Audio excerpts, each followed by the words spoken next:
नमस्कार प्यारे बच्चों, आप देख रहे हैं मेरा YouTube चैनल मुनीश मैथ, जिसके अंदर आज हम करने जा रहे हैं 7वीं कक्षा की एक्सरसाइज 4.1 का प्रश्न नंबर 6। क्योंकि 5 प्रश्न हमने पहली वीडियो के अंदर कवर कर लिए हैं। प्रश्न नंबर 6 की बात करते हैं। छठे प्रश्न के अंदर इन्होंने पूछा है निम्नलिखित स्थितियों में समीकरण बनाना है। क्या बनाना है? हमने बनाने हैं समीकरण बनाएं। तो समीकरण बनाएं के अंदर जो इसका पहला पार्ट है हमारे पास, उसमें इन्होंने कहा है इरफान कहता है कि उसके पास परमीत के पास जितने कंचे हैं उनसे 5 गुने से 7 अधिक हैं। देखो, 2 व्यक्ति हैं या 2 स्टूडेंट हैं जिनके बीच में बातचीत हो रही है। इरफान कहता है कि परमीत के पास जितने हैं, तो हम क्या करेंगे, मान लो, मैं सीधा हल पे आ रहा हूं। मान लो परमीत के पास कितने कंचे हैं? फिर परमीत के पास x कंचे। ठीक, अब परमीत वाले तो हमें पता चल गए ना कितने कंचे हैं परमीत के पास। तो फिर इरफान क्या कहता है? इसकी बात सुनते हैं हम।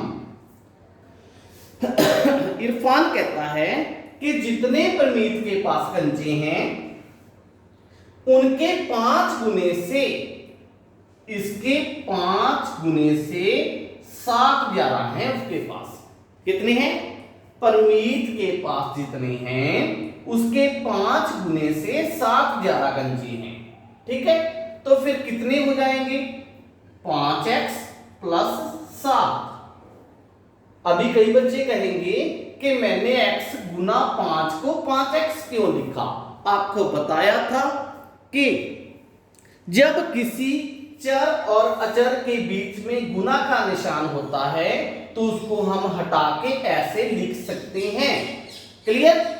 अब लास्ट में इन्होंने कहा है कि इरफान के पास तो 37 कंचे हैं। कितने कंचे हैं? 37। इसलिए समीकरण कौन सी बनेगी? इरफान के पास कितने कंचे हैं? 5x plus 7। और एंड में बता दिया कि उसके पास कितने हैं? 37 हैं। तो ये हमारी समीकरण बन गई। क्लियर हुई बात? हमने प्रश्न को कहां से शुरू किया? हमने प्रश्न को शुरू किया परमीत से। क्यों शुरू किया परमीत से? क्योंकि इरफान जो बात कहता है वो परमीत के कंचों से हिसाब लगाता है। ठीक है, तो इरफान के पास कितने कंचे थे? परमीत से 5 गुना ज्यादा और 7 ज्यादा, प्लस 7। तो 5x प्लस 7 आ गया। एंड में हमें दे दिया गया कि जो इरफान है उसके पास 37 कंचे हैं। तो 5x प्लस 7 किसके बराबर हो गया? 37 के बराबर हो गया। ये हमारी समीकरण बन गई। क्लियर? इसके सेकंड पार्ट को देखते हैं। दूसरा पार्ट है इसका, लक्ष्मी के पिता की आयु 49 वर्ष है। उसकी आयु लड़की की आयु, लड़की मतलब लक्ष्मी की आयु के 3 गुने से, देखो उनकी आयु को कहां से कैलकुलेट किया गया? लक्ष्मी की आयु से। तो हम इसके सेकंड पार्ट के अंदर प्रश्न कहां से शुरू करेंगे? हम लिखेंगे, मान लो लक्ष्मी की आयु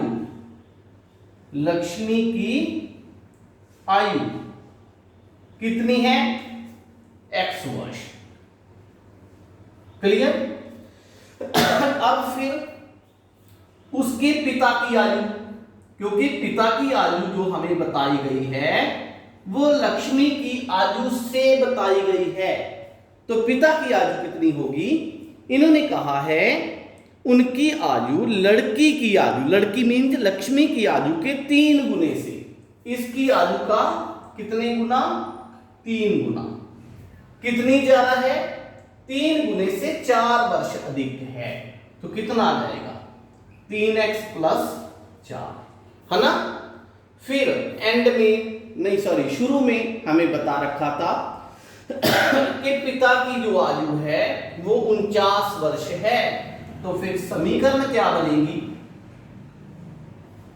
पिता की आयु 3x प्लस 4 हमने ज्ञात कर दी, इन्होंने कितनी बताई? 49 वर्ष। तो ये हमारे पास इसकी समीकरण बन जाएगी। क्लियर? बड़ा आसान प्रश्न है ये, थोड़ा सा सोचने की जरूरत है क्योंकि पहली बार इस टाइप के प्रश्नों को आप हल कर रहे हो। इसके बाद इसका तीसरा पार्ट, तीसरे पार्ट के अंदर देखो बेटा,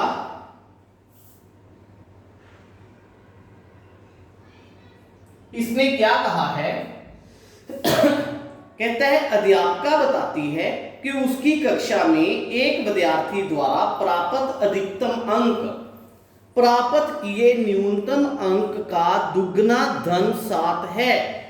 ठीक है, अब न्यूनतम अंकों को देखो, बिल्कुल एंड में देखो ब्रैकेट के अंदर इन्होंने कहा है कि न्यूनतम अंकों को L माने। मान लो न्यूनतम अंक कितने हैं? L, क्योंकि प्रश्न में सीधा ही कह दिया है कि न्यूनतम अंकों को L मान लें। तो फिर अधिकतम अंक कितने होंगे? अधिकतम अंक अध्यापिका ने क्या बताया कि उसके जो अधिकतम अंक हैं न्यूनतम अंक का दुगना, न्यूनतम अंक L का दुगना धन 7 मीन प्लस 7 है। तो कितना आ गया? 2L plus 7। क्लियर? अब उन्होंने कहा है कि अधिकतम अंक 87 है। ठीक है, तभी तो समीकरण बनेगी ना। समीकरण क्या आएगी हमारे पास? 2L प्लस 7 बराबर में 87। क्यों आएगी? क्योंकि अधिकतम अंक हमने L से भी प्राप्त कर लिए। उन्होंने कहा था कि L के दुगने का प्लस 7 है अधिकतम अंक, और अधिकतम अंक इन्होंने 87 भी दे दिया, तो दोनों को बराबर रख लिया। हमारे पास क्या बन गया? समीकरण बन गई। क्लियर? इसके बाद इसका चौथा पार्ट और 4.1 एक्सरसाइज का लास्ट प्रश्न। लास्ट प्रश्न के अंदर एक समबाहु त्रिभुज के शीर्ष कोण, देखो बेटा जो प्रश्न है हमारे पास वो एक समबाहु त्रिभुज का है, समद्विबाहु सॉरी, ठीक है, जिसकी दो भुजाएं बराबर हैं, ये समद्विबाहु त्रिभुज है। ठीक, ये इसका शीर्ष कोण होता है। कौन सा कोण होता है? ये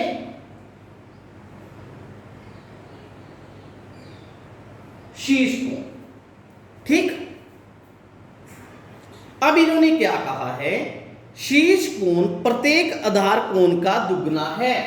ये जो इसका शीर्ष कोण है आधार कोण का दुगना है। आपको पता है कि दोनों आधार कोण है जो समबाहु त्रिभुज के अंदर क्या होंगे?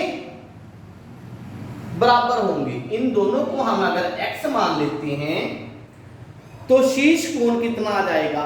शीर्ष कोण आ जाएगा 2x। कितना आएगा? 2x। नहीं समझ लगी तो हम इसको कैसे लिखेंगे? मान लो प्रत्येक आधार कोण, आधार का जो कोण है दोनों बराबर है ना, कितना मान लिया? x। तो शीर्ष कोण कितने का आएगा? शीर्ष कोण इसने कहा है कि इसका दुगना है, मतलब 2x आ जाएगा। अब देखो तीनों के तीनों कोण आपको पता चल चुके हैं ना। यहां पे इसने और कुछ भी नहीं दिया, बस आपको ये याद रखना है कि किसी भी त्रिभुज के तीनों कोणों का योगफल 180 डिग्री होता है। इसलिए समीकरण क्या बनेगी? समीकरण बनेगी 2x प्लस x बराबर में 180 डिग्री। क्योंकि यहां पे आप क्योंकि लिखोगे, त्रिभुज के सभी अंत्य कोणों का योगफल